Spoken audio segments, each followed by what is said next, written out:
Welcome back to another incredible episode of Rendezvous with Alysia. Today's guest has been my heartthrob for over 30 years. Imagine driving my 1990, I would have had a Mustang GT or something down Hempstead Turnpike, Deer Park Avenue, Franny Lou, cruising and singing as I sat by my window, just thinking of you. The pain and affliction just broke my heart in two. I got that wrong. But now that I see that you're not loving me, oh baby, can't you see just what you do to me? How you do? You did great. That was awesome.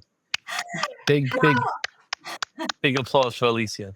How are you, Soave? Let's I'm go doing back. great. Are we going back 30, 35, 40 years? Yes, it's been a long time. That song came out in 1988. That's when I actually 89. So Suave was pretty much established in 88, and that song came out in 89. So yeah. I know. And I got my driver's license in 90. So I was cruising to you. And then to meet you 20 something years later was so crazy. Oh, Let's talk about from the beginning to now. You got your big break. You were in the Bronx, I believe, right? When you got seen and heard. yes. Yeah.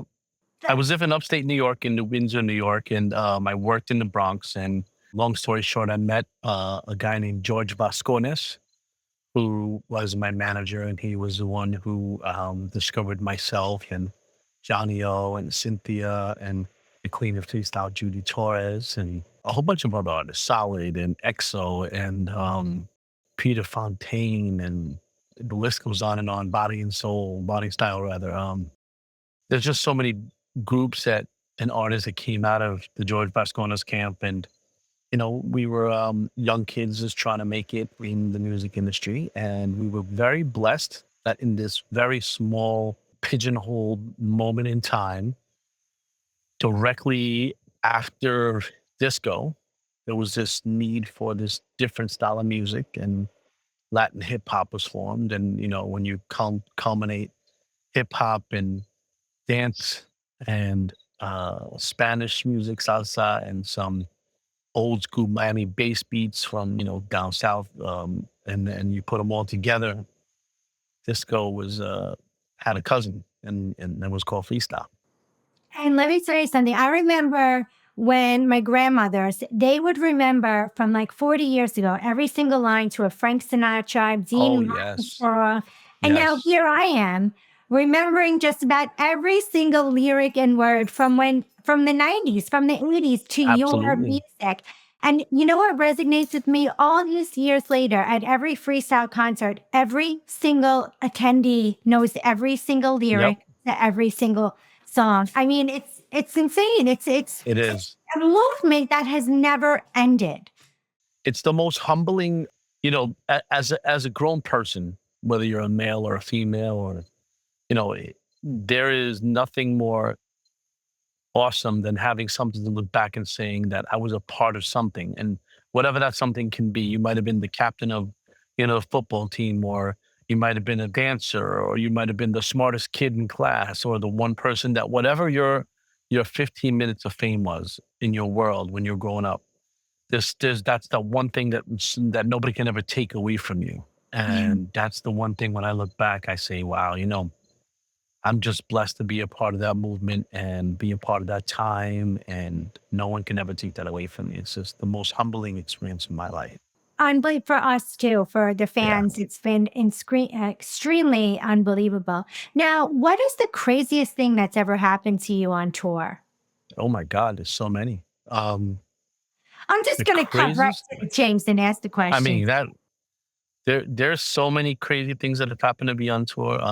I've lost my keys. I've lost my clothes. I've lost money. I've been, I don't, th- I can't think. That's a really tough one. It would take me time to come up with an answer for that one, For because there's just one, right? yeah, there's so many. Things. When you guys all tour, have you guys ever gotten into fights or anything? Oh, Or yes. yeah, Yes, for because you guys are sure. like Yeah. brothers and sisters after all these Oh, years. oh my God. I hang out with them. We do show just with them. I mean, I had a show last night. I had a show last weekend. I have a show this weekend. I am very blessed. Here we are in 2025, and I'm doing somewhere between 40 and 60 shows a year Oh consistently my all those God. years. Yeah. And probably packed houses too. And it's always packed. I've done private events with people who intentionally, I'm talking like people who have millions of dollars, they intentionally invite 10 people. And it's like everyone is somebody Yeah. and a special DJ. And then you're like, all right, you feel like you're doing like, that moment on Christmas Eve and you're all playing the piano and singing tunes and that's what it feels like. But and then I've done shows for, you know, 50,000 people. So and everything in between. Yeah. So it's just, it's an incredible eclection of different experiences and all that stuff. So And you have a lot of groupies too, because I've noticed on Facebook, like if I type the hashtag Soave in or Jeffrey Martinez, the same people, they're at every single event, like taking pictures and following you. I'm like, this is insanity. I know it's especially because, we're not babies anymore. We're not kids. But with that, it's also extremely humbling and like everybody that's around us, they're all feel good music people. They're harmless, they're wonderful, beautiful people. And it's just such a blessing to be part of that genre of music that people are still following. Well, speaking of people still following you, you started a family in between working and touring, for the past 30 something years. Mhm. Your children are grown, and I think your son got married or I something like. have I have grown people who are my life is it's I'm actually starting to enjoy life now. So Yes. I mean, don't get me wrong, I've always enjoyed my life. That's one thing that I can tell you. But I've been separated for many years and we have four kids. They all turned out to be something special. So I have a 28-year-old, I have a 27-year-old, I have a 22-year-old, and my daughter just turned 21. So and they Uh, and they're all out of college except for one. Olivia, my youngest, still is in college and, she's doing great. And I'm just, living the dream now. so the next big milestone is when you become a grandfather, I guess, soon, right? I'm Because trying to you'll. hold out. I'm trying to hold out on that one because, I still feel like I'm 35 but yeah, I'm sure it's gonna be, an incredible moment in my life and I'm looking forward to it at some point. If you could help a younger musician that's just starting out now, that has their whole life ahead of you, like maybe from a mistake that you made, or whether it's contract signing or touring or taking time away from your family, what advice would you give a newbie musician? Like, please don't do this, or go ahead and do this, one or the other. Well, put it this way, I will tell you something that I didn't do that I watch a lot of other people do, and that's get so immersed in yourself that you forget where you came from and you forget your humbleness Yeah. and you get so caught up in the moment that you forget what it's like to struggle.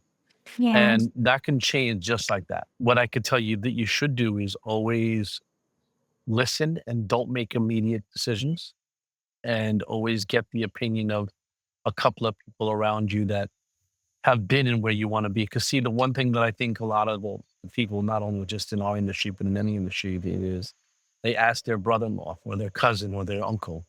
And you know what? At the end of the day, if your brother-in-law or your cousin or your uncle is exactly in life where you want to be, then maybe his opinion or her opinion might matter. But if they're exactly the opposite of where you want to be or who you want to be, you really shouldn't worry about the way they think. So, I think that you should be very knowledgeable about your decisions by taking your time and just doing some research on them and don't give up. If you truly have talent, if you're truly talented, don't ever stop. Don't ever give up. And you know what the sad thing is, and I don't know if this is appropriate. I don't know the definition of what how would somebody know if they're truly talented or not? Some people I watch them on social media and I have pity for them and excitement because I don't know where they get the courage to think that they are as good as they are. And I pity them because they believe it. But at the end of the day, I love them because they're so passionate about how good they think they are. Yeah. And so there's something to be said about that. You can't always be the best at anything. Some of the most talented and skilled people in the world in any sport are the ones who work harder than the ones who, or the people who actually made it in sports are the ones who worked harder than the people who have a better skill. They just didn't have the work ethic. And there's a lot of people in the industry that should be there, and there's a lot of people who really should, move over a little and stop spending so much time and trying is not necessarily your gig. Some people have big cojones. Is that what you said? Word up. Yeah, they do. So Word where are up. you? Where can we see you? Where are you going to be performing in the next couple weeks, months? I have shows all over. I have shows in New Jersey. I have shows on Brooklyn and Coney Island coming up. I have shows at Carteret Performing Arts Center. You still have shows on the beach. You have shows in Florida.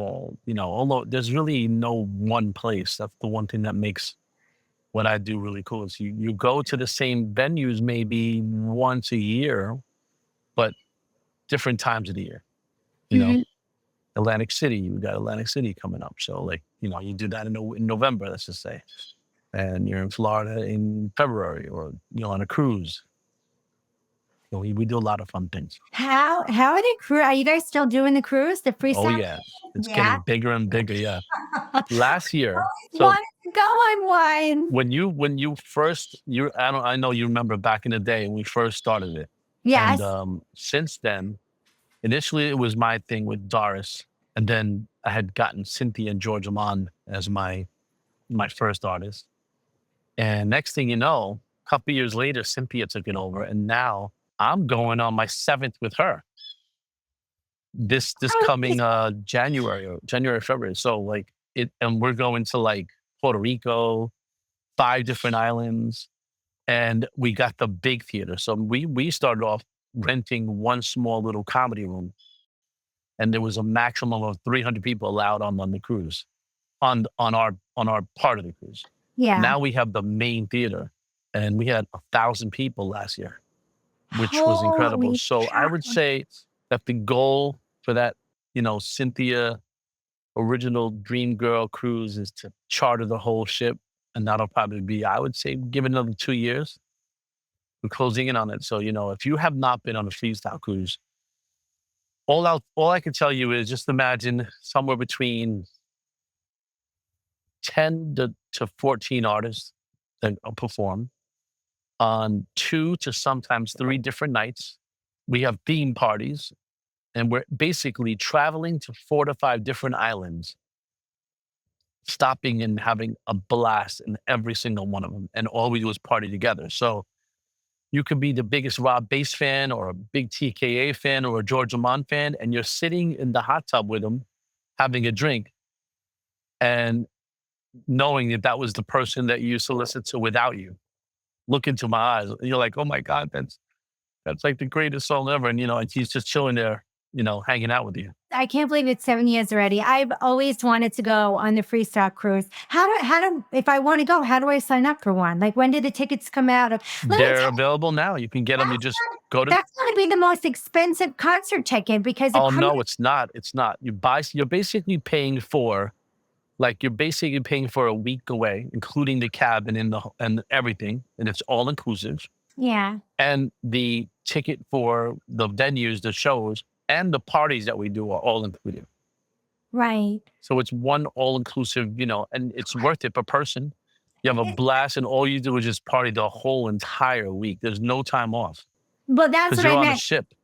Yeah, that's what I meant. It's going to be the most expensive because you're actually 1 week with you guys. Now, do you do Yes. personal autograph signing, Of pictures? course, yeah, but you're with everybody, so it's not a matter of, yes, we have autograph sessions and we have meet and greets, and you can get things signed and stuff like that, and take certain pictures when you're dressed up. But then you're also walking on, the beaches of Jamaica, and you're hanging out with a couple that you never saw before, and they're from Chicago, and you take a picture there, and so you're hanging out and having a couple drinks with them, and you're having you're eating a taco with somebody in Mexico, you're doing different things all over the world, and you're just traveling with people who appreciate your music.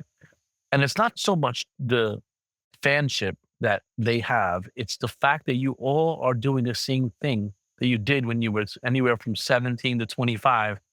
You were experiencing this thing at the same time with these same people. Just maybe you were on stage and they were watching. And so, it's a humbling experience, but it's so cool. Have you smelt your car?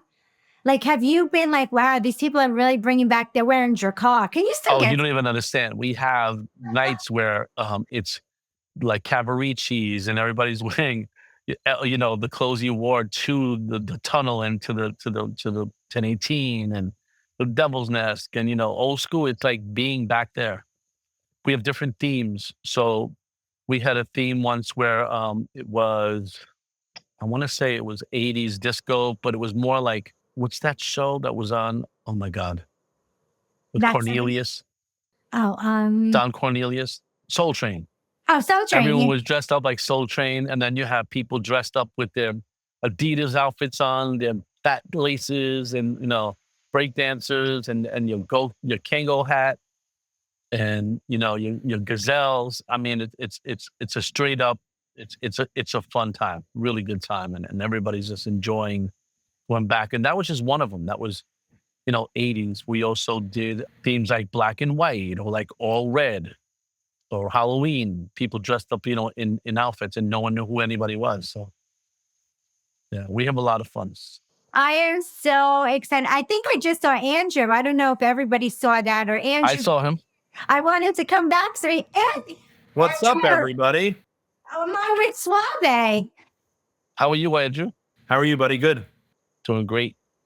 We're just talking. He's on his 7th year in a row of the Freestyle concert with Johnny O, Cynthia, Judy Torres, all the great performers. And I was like, how do I get tickets? I've always wanted to go on the freestyle cruise. I'm actually on a quest to be the best salsa dancer, actually, in the history of Big Gringos. True story. So that's awesome. I pivoted from TK, and now we're going more towards like Mark Anthony. True story. I love it. I love it. From TKA to Mark Anthony. I like them both.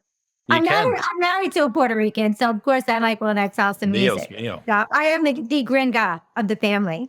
That's great. Well, Soave, thank you so much for coming on. What is your website, your links? Tell us a little bit more. I mean, you can find me on Facebook at Go Soave. At Go Soave. I'm sorry, Soave Martinez, Soave Martinez. Okay. Everything else is Go Soave, GOSOAVE. I mean, it's not hard to find me. I'm not really hiding, so, We can find all your upcoming events on your social media or on your Go Soave website. Absolutely, yep. Okay. Oh my God. I love you so much. So good to see you, Alysia. So good to see you too. And Take care, Andrew. See you later, buddy. I'll see you. Good luck with your lessons. I'm working it. There you go.